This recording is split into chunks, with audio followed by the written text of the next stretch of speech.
Welcome, everybody, to today's webinar, Supporting Parents of Students with Disabilities Who Study Abroad. We worked very hard to make the title concise, but sometimes you got to include all the details.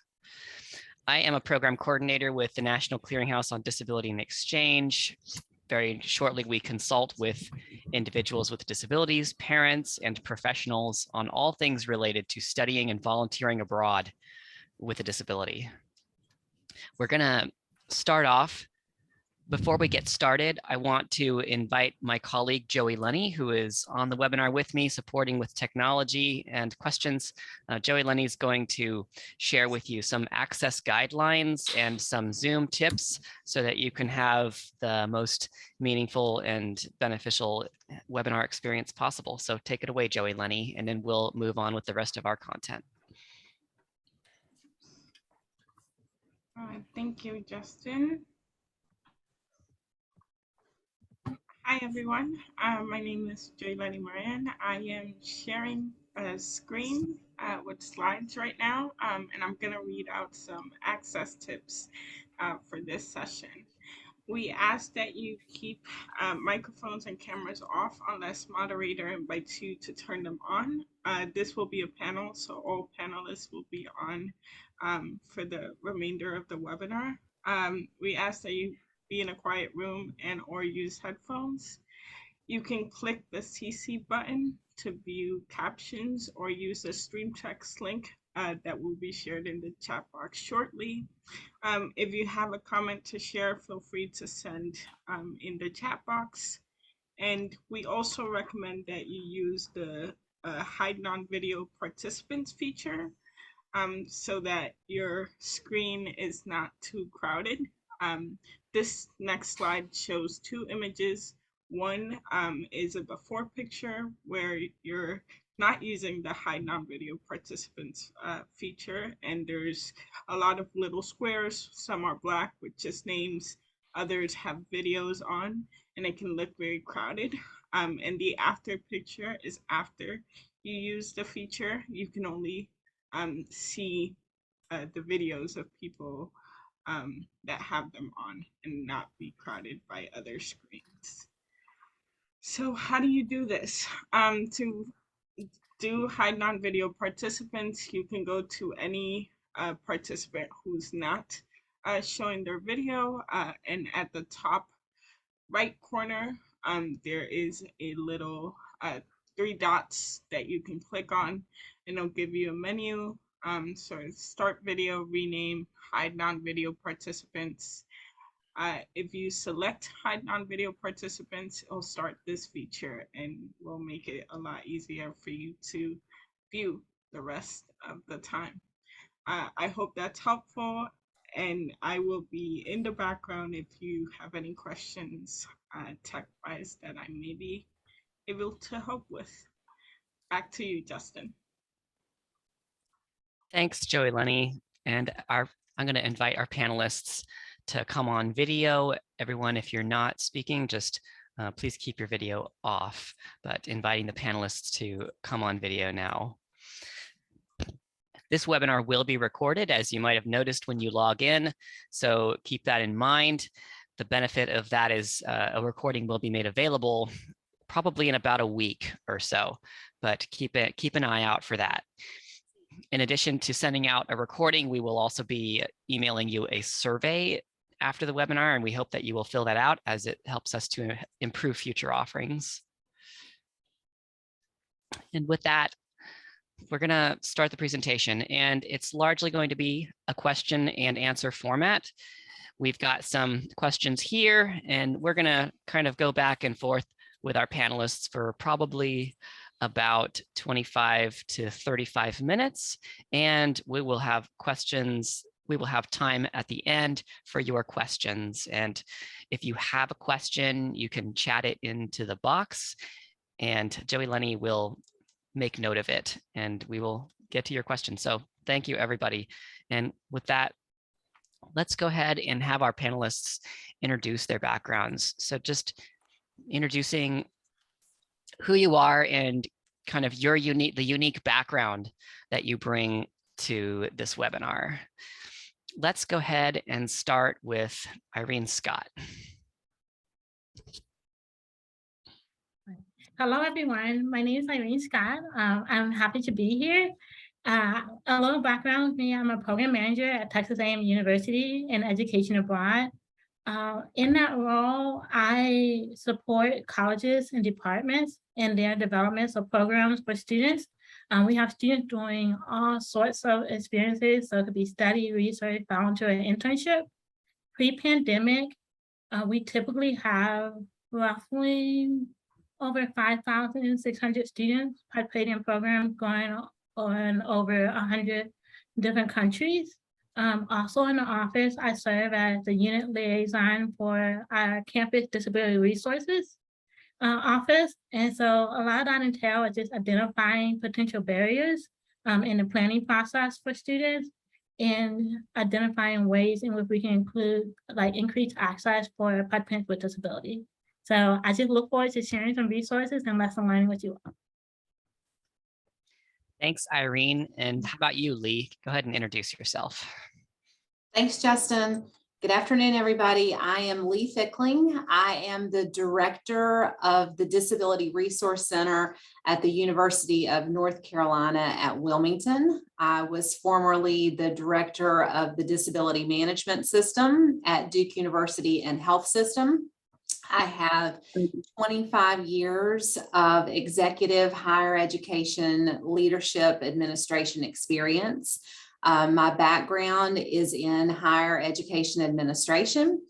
I have a JD degree in and have practiced sort of in education and disability law.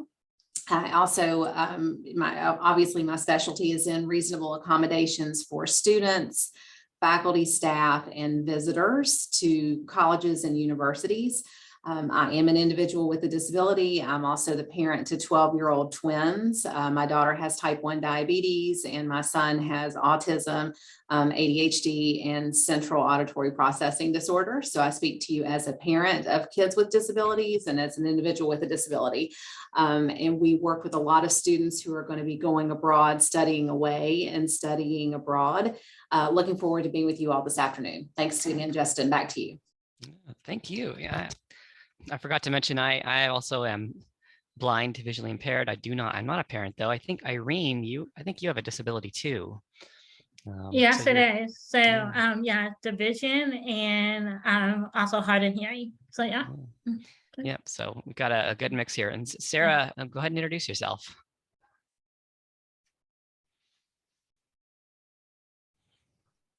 I was going to say, hold on, I'm muted. There you go. Hi, I'm Sarah Hamilton. I've been a passionate advocate of Tourette and the disability community. My daughter, Jane, was diagnosed with Tourette and autism, ADHD, generalized anxiety disorder, OCD, when she was quite young. And she became a youth ambassador for the Tourette Association in 2017. And then also was chosen as a rising leader this past year. I've always been a dedicated volunteer for both the Tourette Association and for other organizations. I've presented at the national conference and education workshops. I've served as strategic consultant and facilitator on for research summits and leadership sessions. And I've been a board member and volunteer for several other nonprofits and other education institutions, including international service with global volunteers. And over the past 30 years, I've worked with innovative corporations and nonprofits across the country. So I have experience in business development, research and strategy, branding, marketing communications, corporate and commercial video production, and project and account management and partnerships. So I'm also a film producer, and so I work on documentaries. I'm currently working on a documentary about Tourette syndrome. So I always been an advocate for film and TV industry and disability and making sure we represent neurodiversity in the film and TV industry as well. And I'm joining the panel today to share insights as a parent of a child with disabilities, because I first traveled with my daughter and we we went to Poland together and to volunteer. And then also I helped my daughter find a program because she had always wanted to study abroad in Japan. And so she went to Japan in 2018 with a program. So I'm here to share some insights about that. And thank you for having me.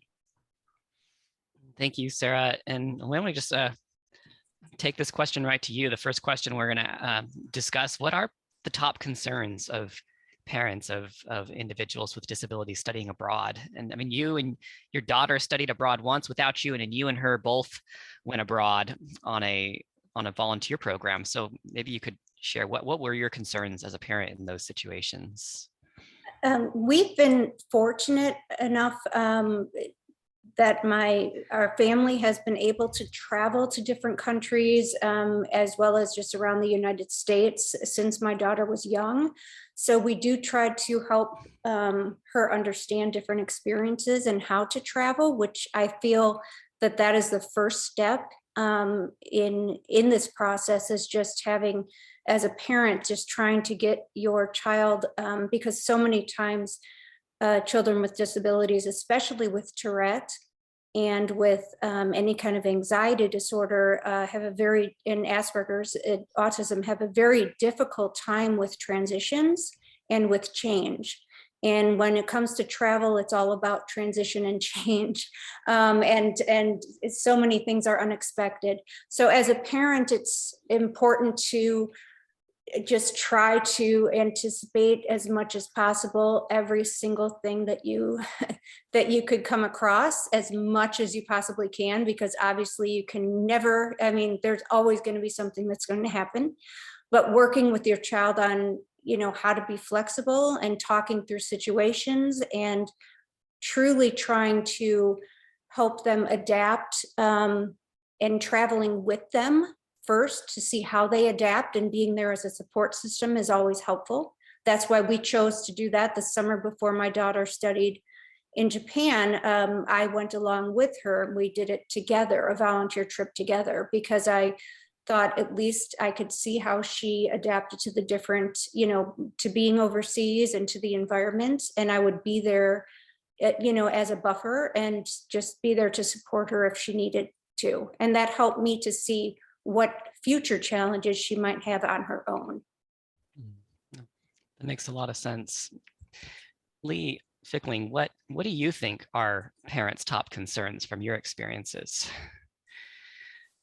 That their child may not come back. I think that's always our biggest concern, is that we're going to put our kids on a plane and that we're going to send them someplace far away and that they may not come back to us. So I think that, pre-planning and planning as much as we can in advance will sort of help alleviate all of that. And so I think that sort of Lee's tips, from the very beginning, that's sort of the best way that all of us can prepare. And it's really never too soon to start thinking about these study abroad and study away experiences. Even whenever you begin your college experience, or even before you begin your college experience, it's never too soon to start thinking about, do you want to try to incorporate a study abroad or a study away time during your college time, whether that's, even something that, during spring break, do you want to go abroad? Do you want to go away for a short-term experience if you don't want to spend an entire semester away or a summer away?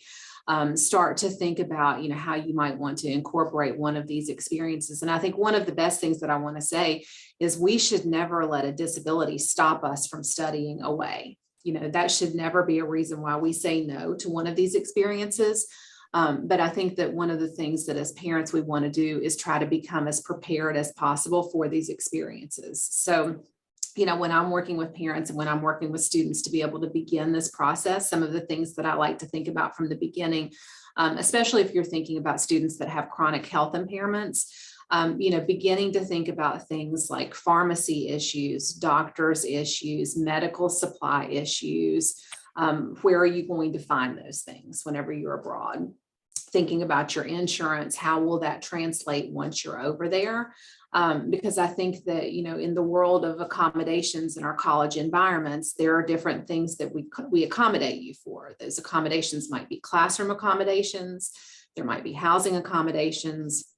There could be transportation accommodations or living accommodations, and then sort of our extracurricular accommodations. And so, you really do want to start working with your disability office, pretty far in advance to be able to start to work out really your reasonable accommodation process early on to begin planning that. So then that way everybody can have a great experience with this abroad travel. So your student does come back to you and they have lots of great stories about how successful that was. Lee, Justin, if I can piggyback on what Lee just said, that is exactly what she was talking about, is what we chose to do. I mean, our daughter was just so focused on, I want to go for a whole year. I want to spend a year in Japan. And we're like, let's just back off for a minute. And I think the best thing that we could possibly do is, then we backed her down to a semester program. And then we decided, what, probably the best thing to do would be, let's try for a summer. And it also depends on the program. Sometimes different programs are going to be more flexible, especially if you do have a child who has some kind of disability, in terms of how long they can be there. Different countries with different medications, they will only provide, if you can send them with a 90-day, that you might only be able to send them for that long for the supply of medication. So yeah, the timing aspect is very important. That makes a lot of sense. And I mean, and Sarah, when we were talking about the planning of this, I think you pointed out like the questions that parents can ask that kids with disabilities might not, or students with disabilities might not think to ask, because the students all want to know what they're going to eat and where they're going to travel to, but the parents are the ones who are going to think to ask those harder questions, like whether the medications are going to be, whether you can locate the medications in the host country, or other kinds of safety or health issues that will come up. Irene, let's go to you. Maybe you could add on if you have anything to add about what you think, what you've noticed some of the top concerns of parents are, and maybe also discuss, and we'll go back to Lee and Sarah on this, but what kind of role do you think international education professionals and disability professionals should play in order to help parents kind of fulfill this role, or and to kind of settle some of their concerns?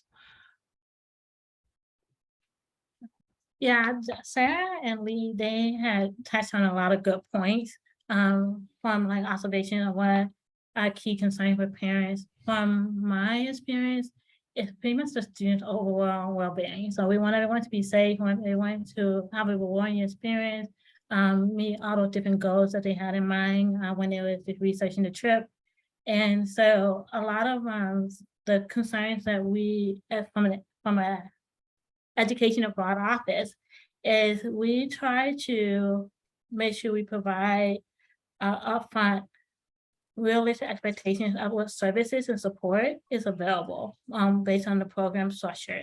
So a lot of that support it goes into, like the health and safety, the fact that we do have international health insurance building with our program. We also talk about funding, because going abroad is an investment. We also talk about like just resources to help people with researching. When the reality is that there might be some resources that you're used to in country, but then when you go abroad, the availability of those resources might differ. The American with Disability Act is not the same, and so it's just being flexible with that. The other thing is we talk with parents as well. It's just the communication, what are those different options are when your son or daughter is abroad. But yeah, a lot of it with our role is just helping the students research options. We have some things that we might have already searchable on our portal, but then we also part of a larger network where we can, find additional depending on what the student goals are. And so a lot of it just, hey, dreaming first, and then like once they have like the top, 2 or 3 programs, then we start working with like, okay, let's make sure it's meeting what your needs are. That's perfect. Why don't we go back to Lee Fickling? What do you think about the role of professionals like yourself in supporting parents and enabling parents to be able to ask those questions and to be able to play the role that they want to play? I think that, it's difficult because, as a parent, I can only imagine what will happen whenever my kids hit the magical age of 18 and they get ready to go to school and I encounter a college professional, much like myself.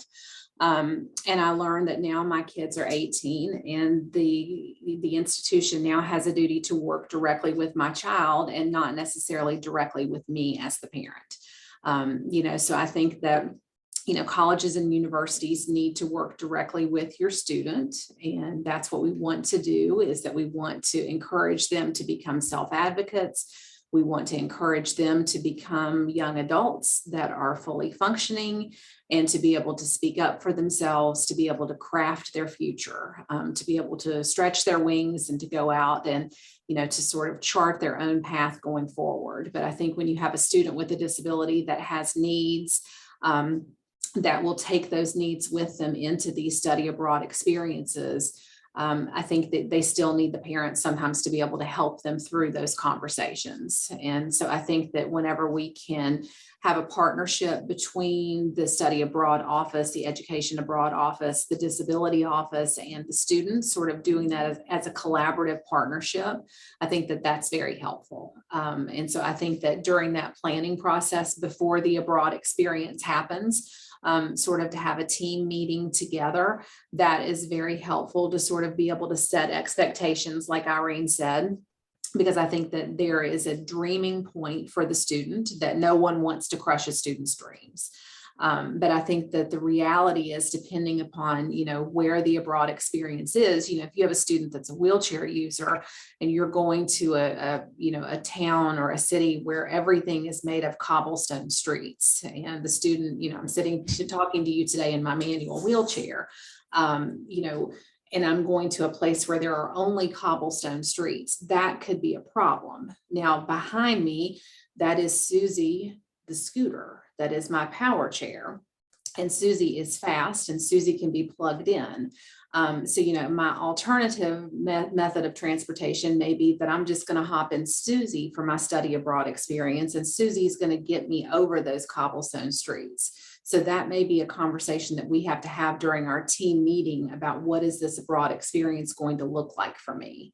And I think that we all have to be, on the same page, to where we can't be afraid to have those conversations.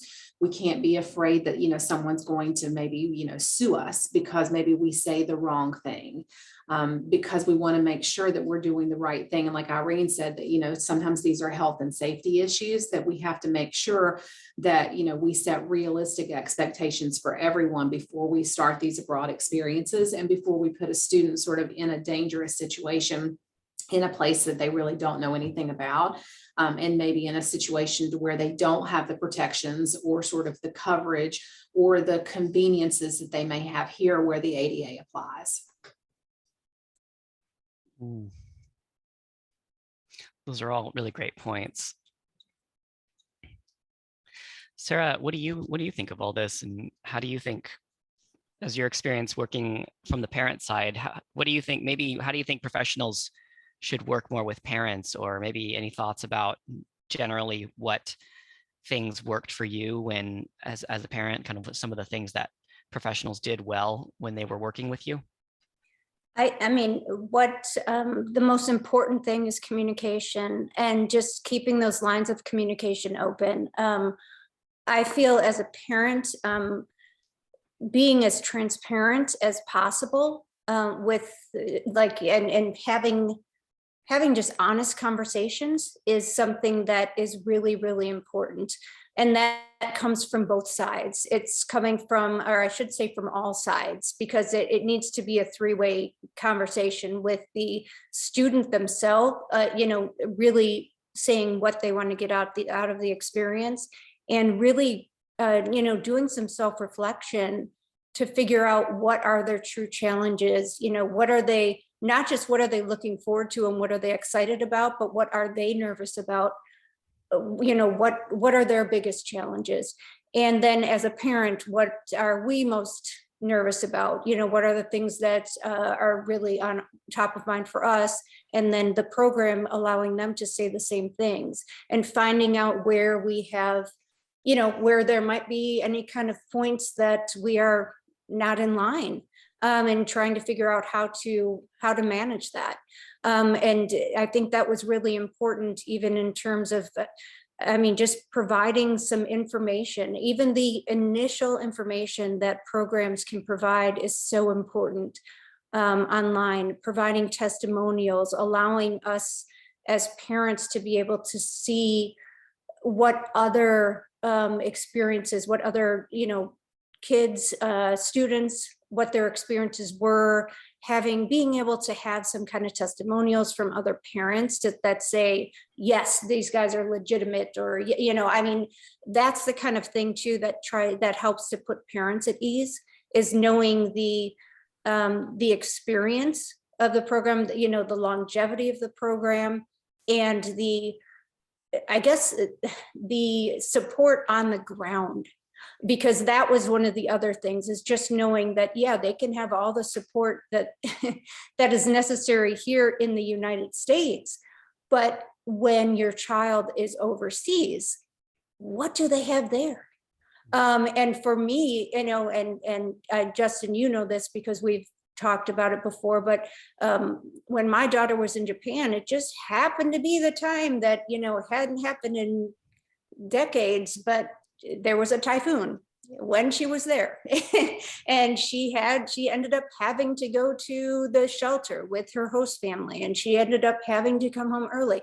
But, if we had gone with a program that, if I didn't know who to contact, and if I wasn't keeping, if I didn't have that open line of communication where I knew that my daughter could text me and her host mom could text me, and we were able to keep in communication, that would have been extremely anxiety producing for a parent.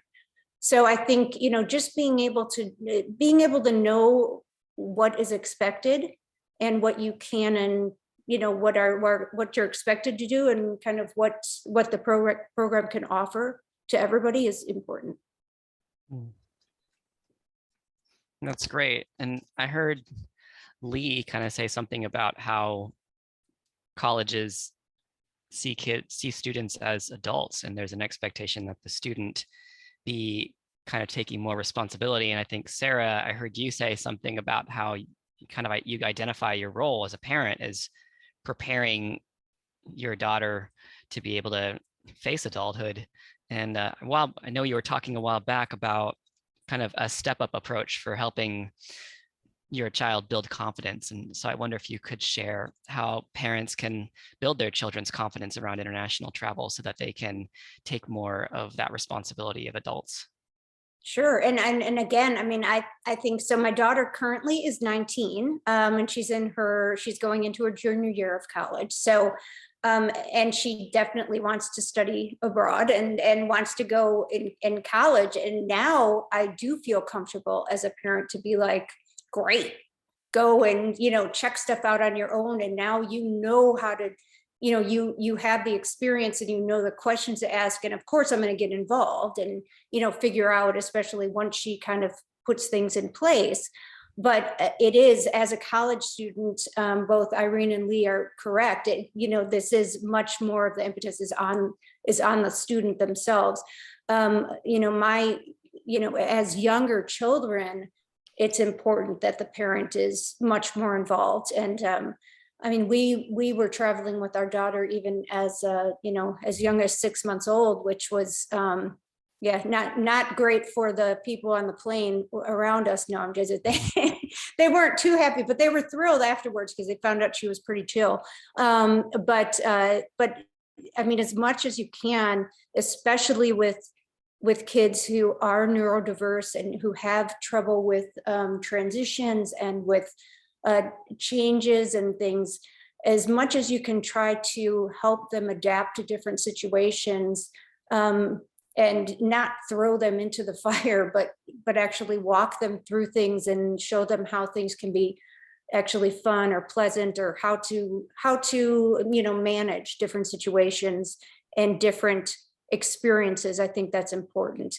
And that's why we did do the step up approach, when, even though at age 8, my daughter was begging to, to have us just send her over to Japan. It was like, yeah, not going to happen at age 8. It's just not going to happen. But, we just kept tabs on it and kept trying to see what we could do. And that's why there are a lot of different programs. We worked with Global Volunteers, and there are other programs that allow family trips, or, trips with a parent and child, or different teen group trips, so that, and a lot of schools will do that too. I know my daughter's Montessori school, would take people for on a different kind of volunteer trips.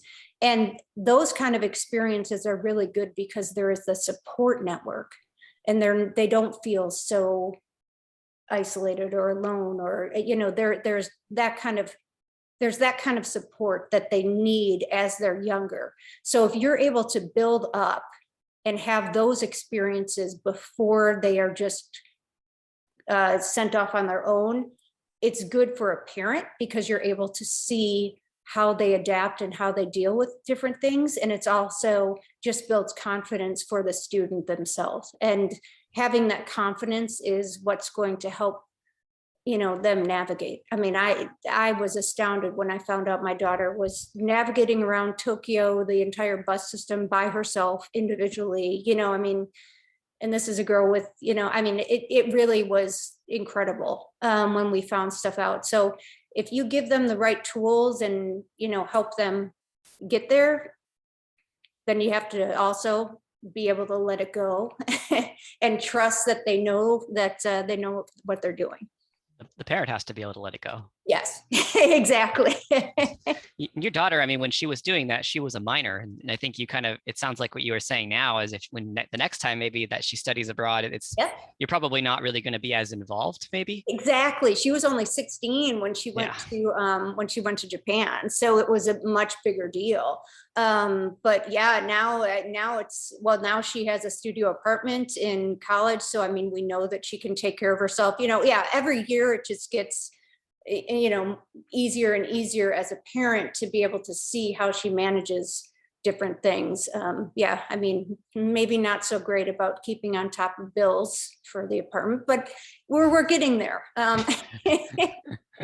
So, I mean, it's still, as we all know, it's stages and steps, and it's a process. And it's something that it's so individual. I mean, so many kids also, and so many students, I should say, they require different levels of support, and they require different levels of support when they're, when they're in different state of mind. I mean, especially when they're stressed, especially when they're anxious. I mean, we need to be able to have, give them the tools they need so that they're able to act and make the right decisions when they're in those anxiety producing situations.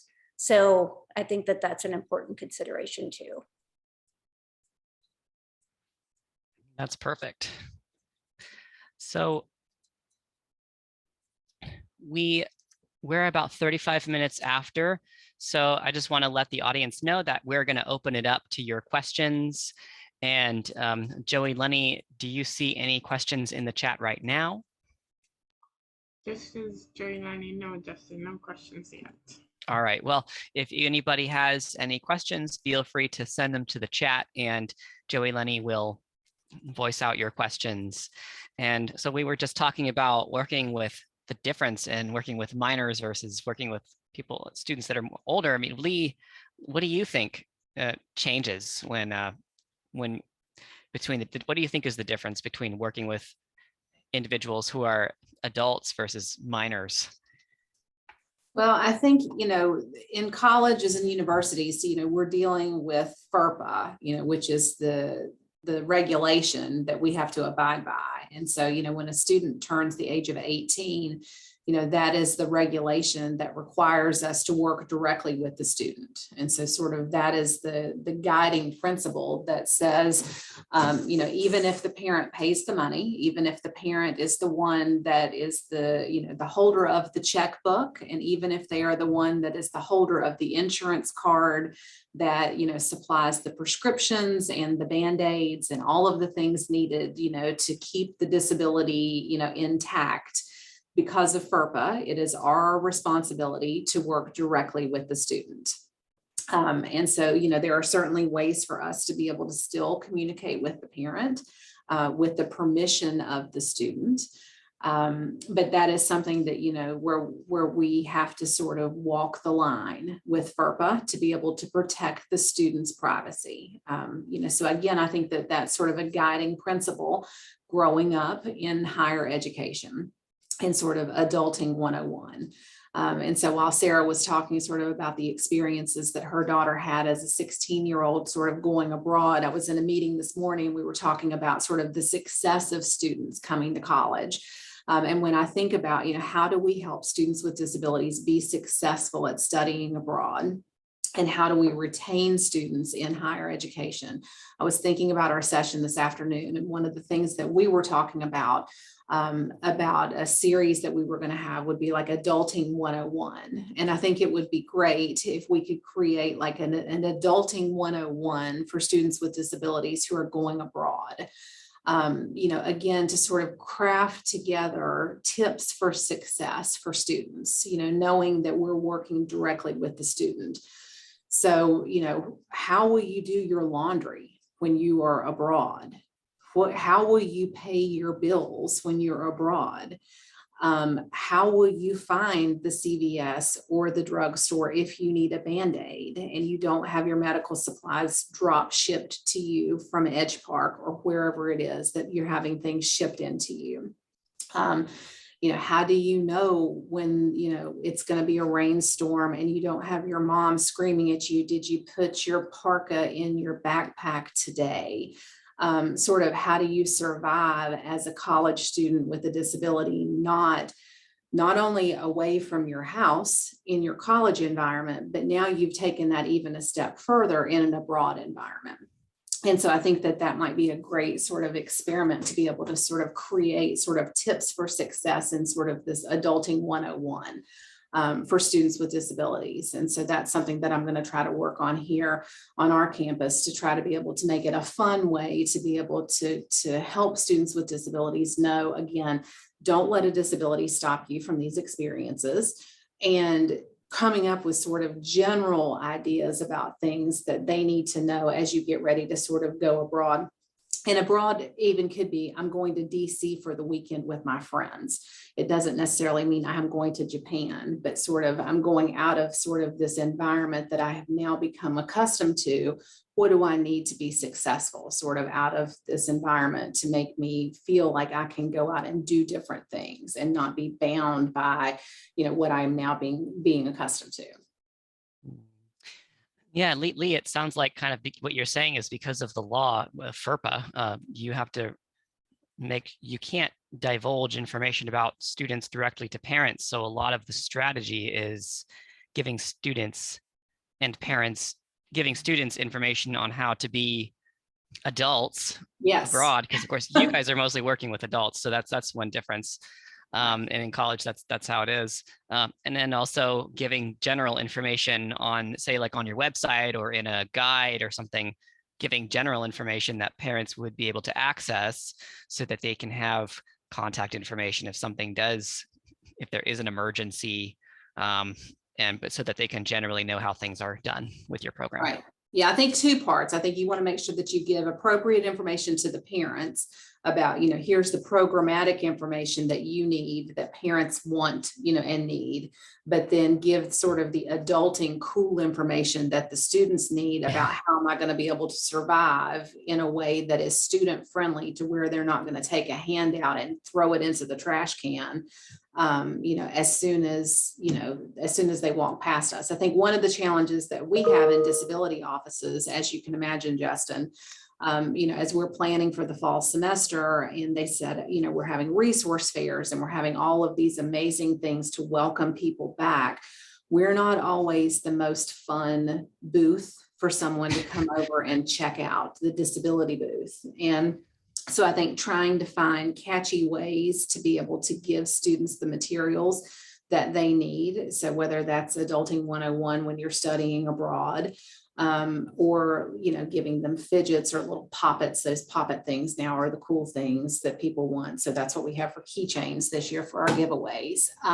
So I think that there's lots of different things that we can try to get the information out to students. So giving cool things to the students that will be helpful, that hopefully they will remember when they are adulting, and then giving the resource materials to the parents that they need. So that way they don't lose their minds whenever their students get on a plane and go abroad. I think that's sort of the fine line that you have to try to be able to find that balance for. Lee, what does that fine line look like if there is a situation like an emergency situation, like student gets in a car accident or there's a typhoon? How does the situation change or not change? We can definitely communicate with the parents in the Yes. event of of an emergency, of a health and safety issue. We can communicate with the parents as needed. Yes, So then we're allowed to be able to have that communication. perfect. Joey Lenny, we've got a question. Why don't you go read it out? And I think we got a nice comment too. Maybe voice the comment first and then we'll take on the question. Sure. Someone commented, Lee, I love this idea. As a college student with a disability, I went to school about 900 miles away from home, and this was something that I had to learn. Having a session like this would have helped me with my adjustment, and I think that's in reference to the Adulting 101 abroad comment, which I totally agree with as well. And the question is, how do you approach the challenge of lack of information regarding accessibility in some countries that a student may really want to visit? Well, Justin, if you want me to start with that one, I definitely can. I mean, of course, everyone kept telling us, my daughter for some reason chose, the country that is the most difficult in terms, to apply to understand, the one that has the most regulations in terms of what medications you can bring over, and so many things. I mean, Japan is definitely very, very different in terms of programming and study abroad programs than it would be to go over to the UK, or, to go to, there it is, you have to jump through a lot more hoops. My daughter was dedicated enough so that she taught herself Japanese and went through and did that, and did an online program and did that on her own, so that she could make sure that she would be able to understand everything there. But again, you have to look at and work with the program, and I, just like Lee and Irene are both saying, I'm approaching this at a very, talking about students who are not in college. I mean, I'm talking about high school and younger. It's a way different, we're talking about two very different situations. So it was something to me, like we went through and looked at every single program, what they would be able to offer, and the accommodations that they might be able to have. And it's different based on, a lot of it is different based on the country. The country and the culture really dictates a lot of how they perceive different disabilities, and also just their infrastructure. The country's infrastructure, may not be as advanced as here. They may not have the same requirements that the United States has in terms of accessibility and in terms of accommodations. So it's really, again, just down to communication and figuring out what to do. Like for me, it was important. We were able to get in touch with the head of the school that my daughter was going to go to in Hiroshima. And we were able to communicate with them and talk more about the classes that she would be going to and, you know, how things were going to work. And so, I mean, I think that is important, you know, if it's possible to have, especially if they're in college, have your student get in touch with the school or have, you know, the guidance counselor or with Lee and Irene, the disability or office, make sure that they understand exactly the accommodations that they would have. And then in high school, yeah, work with your student and figure out, you know, try to get in touch with the school, figure out what is and is not available. Accommodations are super important. That's great, Sarah. A lot of communication, checking in with schools. The question for me also kind of reminds me of how I was looking into a question the other day from someone who wanted to take a service animal, non-traditional. You wouldn't think of the service that it provides, but it was a service animal going to a European country. And one of the challenges I was having in finding information about how this type of animal would be received was the fact that when you're doing searches in a search engine like Google, it looks at your location. And if you're searching from the USA, it will filter out results that probably would be relevant for you for, say, a European country. And even though I was doing searches in the language of the European country, you know, you can do that with Google Translate. I was still finding mostly translated results for US based individuals. And I actually was able to get better results when I used a VPN service to log on to a VPN in Spain. Oh, well, there you go. And I was able to get information about it. So yes, that was kind of an interesting experience that I just recently discovered yesterday. So before I say anything else about that, Irene, you had some great steps for how Texas A&M works with parents, including resources that you created, trainings, and also information that students may have a chance to share when they apply. Maybe you could go over some of those with us. Oh yeah, sure. So we have a number of things that I would like to call them like checkpoints throughout the whole planning process. So, you know, if you go to our website, we do have a section that says like, I am parent or family. And it does go over like what they could anticipate with the planning process. We also have within, and it's like, again, it's we start somewhere and continue to build upon it each year. When students are researching programs, for the programs that we are responsible for building, we do have a tab that's talk about accessibility in our country.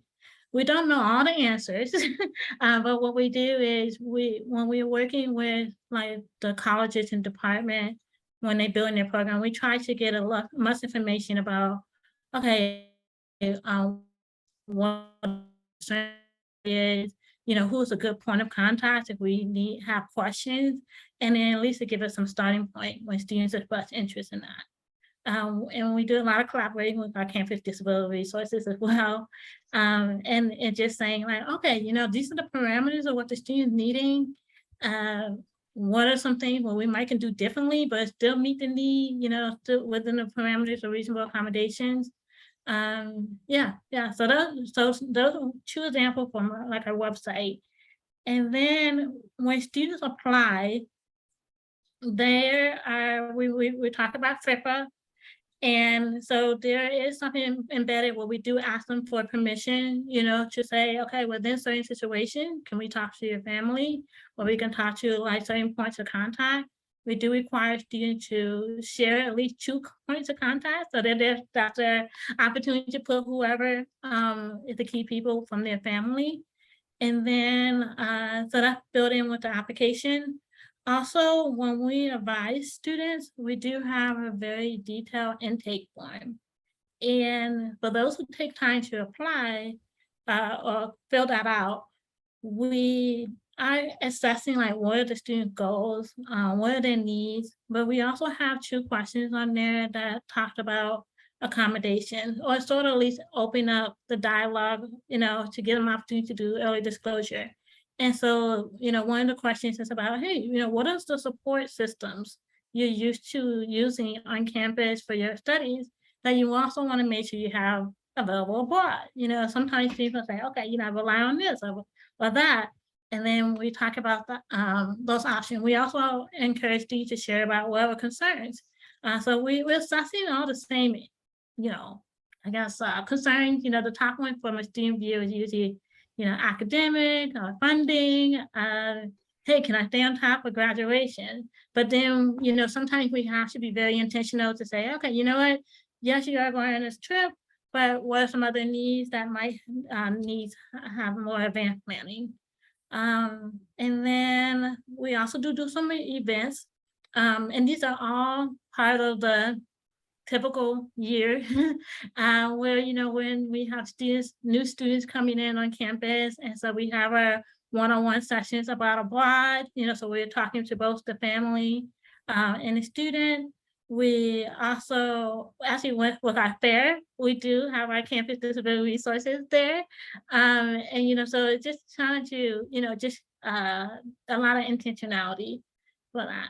So, yeah, and I mean, it's, again, we're still mindful of that fine line between, treating the students as an adult, empowering them, but then also giving them some opportunities where, hey, if they want to bring in someone else in as they're talking out different situations, then they can do that. So I have had cases where, I have worked with both the student and the parent on an accommodation case, and then sometimes it was just a student. So we just be flexible. That's perfect. That makes a lot of sense. Mhm. Yeah, it sounds like, students can opt to have their parents involved on the process, but without the student's permission, that's not really something that can happen. Exactly. Yeah. Perfect. Does Joey and Lenny, are there any questions from the audience? No additional questions at this time, Justin. Okay, perfect. I wonder, why don't we go back to Sarah and you? I want to know how, when you and Jane did Global Volunteers and when Jane did Youth for Understanding, what kinds of pre-departure orientations were there for parents? That's a great question. So the neat thing and there were two very different programs. So for Global Volunteers, that was it was a volunteer program. We were there to teach English to some to Polish children at a summer camp near Warsaw. So it was a really great experience. And so the nice thing about that was, we were part of a group. So I was kind of the teacher and Jane was more like my assistant teacher, which was neat because we were able to really work together in a classroom. And we had students and it was a lot of fun for them. So we were provided not just the information about where we were going to be going and how the transportation was going to go and, what accommodations would be like, it was all those things. But on top of that, we also had a full book that we had to study about how to teach English to, to non-English speakers. So that was, it was an additional training, which was very interesting and a ton of fun. I mean, I loved doing that. So they did, so they had actually printed books, and this was back in 2017. They had printed books, booklets, information. They had information on the website, and then they also did phone calls. In 2018, when Jane went to Japan, the Youth for Understanding program had several Zoom pre-departure orientations. They had one specific, they had obviously had a lot of information on their website. They had different things you can download, guides that you can download from the website for students and for parents. And then they also got us in touch with the host family. They got us in touch with the school director in Japan.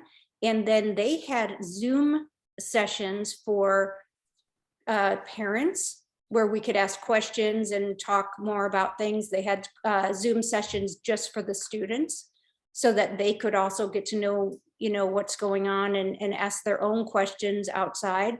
And then the pre-departure orientation for that is all the students who were going to all the different host families. They all got together for 2 days in Chicago right before they left on the international flights. So they all got to do a full 2 days of orientation with Youth for Understanding, where they went through processes, and they actually did some fun things and made sushi together, and did a couple different things like that. But yeah, which is fun because I mean, in some of the kids, and they went through some of the basic Japanese grammar and things that they would hear, different things like that. Llamada normal. Nice. Pero es que Thank you, esto, Sarah. qué asco de tío. Maybe could somebody, I think somebody's got their microphone unmuted. So perfect. Well, thank you, Sarah. And Irene just posted some information in our chat box, examples of resources that are offered by Texas A&M University. We're going to send a follow-up email later today, and I'm going to include those resources along with others so that you can take a look at them. Thanks, everybody, for your interest in this webinar. And please keep an eye out for that email. Please also fill out the satisfaction survey. In about a week or so, I'll send out another email once we have a recording posted, and the recording will have captions and interpretation. So thank you, everybody, for your interest. And if you have any questions or anything, you can feel free to contact us, clearinghouse@miusa.org. All right. Thank you. Thanks. Thank you. Have a good day. Have a good day, everyone.